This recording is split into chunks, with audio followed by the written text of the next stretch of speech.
दिक्कत इसलिए भी ज्यादा है कट्टरपंथियों को क्योंकि शुभेंदु अधिकारी हिंदुत्व का मॉडल लाए हैं बंगाल में।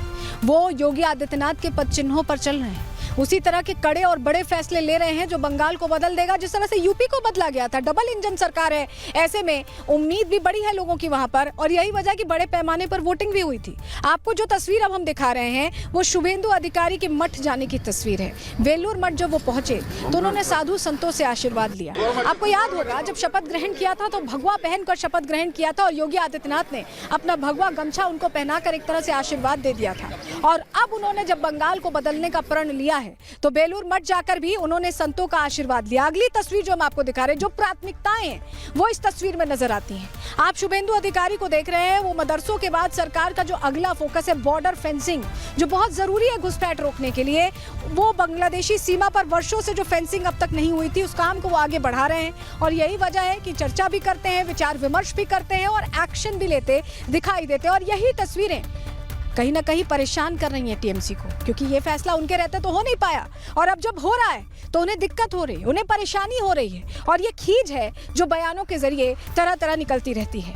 लेकिन जब हम बॉर्डर की बात करते हैं, फेंसिंग की तैयारी कैसे तेजी से चल रही है, क्या आदेश दिया गया, उसकी थोड़ी डिटेल आपके लिए जानना जरूरी है, क्योंकि घुसपैठिए वहीं से निकलकर पूरे देश में पहुंचते हैं। चलिए जानकारी आपको देते हैं। बंगाल सरकार ने बीएसएफ को शुरुआती तौर पर 75 एकड़ जमीन सौंप दी है बॉर्डर फेंसिंग के लिए, जिससे कि भारत और बांग्लादेश के बीच 27 किलोमीटर की जो लंबी अंतर्राष्ट्रीय सीमा है वहां पर बाड़ा लगाए जा सके, फेंसिंग लगाए जा सके। उन्होंने ये भी आश्वासन दिया है कि भूमि सौंपने की प्रक्रिया अगले 2 ही हफ्ते में, मतलब बहुत लंबा नहीं इसे खींचेंगे, 2 हफ्ते के भीतर इस प्रक्रिया को जो प्रोसेस है उसे पूरा कर लिया जाएगा। शुभेंदु अधिकारी ने कहा कि सीमा सुरक्षा बल और राज्य सरकार के अधिकारियों के बीच समन्वय बैठकें होती रहेंगी, जहां जैसी जरूरत होगी वैसा निर्णय लिया जाता रहेगा। केंद्र सरकार इस जमीन के लिए धनराशि भी उपलब्ध कराएगी।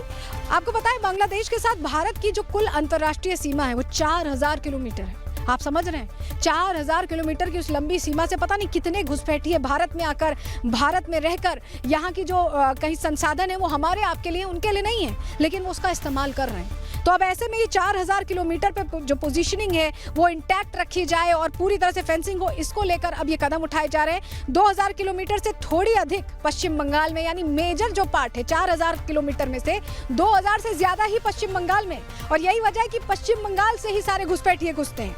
पश्चिम बंगाल में ही लगभग 1600 किलोमीटर सीमा पर कांटेदार बाड़ लगी है, जबकि 600 किलोमीटर का दायरा ऐसा है जहां बाड़ा नहीं लगाया गया है, जहां पे फेंसिंग नहीं है, और वहीं से घुसते हैं घुसपैठिए।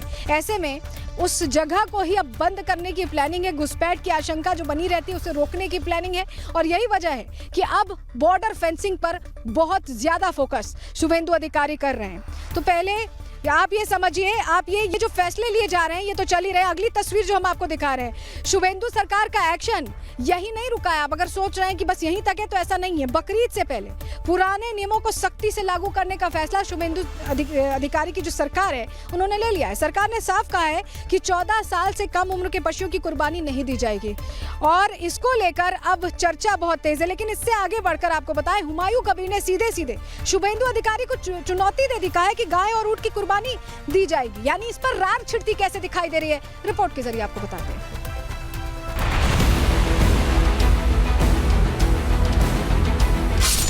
बकरीद से पहले पश्चिम बंगाल सरकार ने पुराना कानून फिर से लागू करने का फैसला किया। स्पष्ट निर्देश दिए गए, बिना फिटनेस सर्टिफिकेट किसी भी गाय, बैल, बछड़े या भैंस की कुर्बानी नहीं होगी। यानी अब सिर्फ धार्मिक परंपरा नहीं, सरकारी नियम भी लागू होंगे। शुभेंदु अधिकारी ने एनिमल स्लॉटर कंट्रोल एक्ट 1950 के तहत राज्य सरकार ने खुले में कुर्बानी पर रोक लगाने का आदेश जारी किया था। 14 साल से कम उम्र के जानवर की बलि नहीं दी जाएगी, मेडिकल सर्टिफिकेट जरूरी होगा, 2 अधिकारियों के हस्ताक्षर जरूरी, उल्लंघन पर कार्रवाई की जाएगी। सरकार का दावा है कि ये नया कानून नहीं बल्कि पुराने नियम को सख्ती से लागू करने की कोशिश है, लेकिन यहीं से बंगाल में सियासी विस्फोट शुरू हो गया है।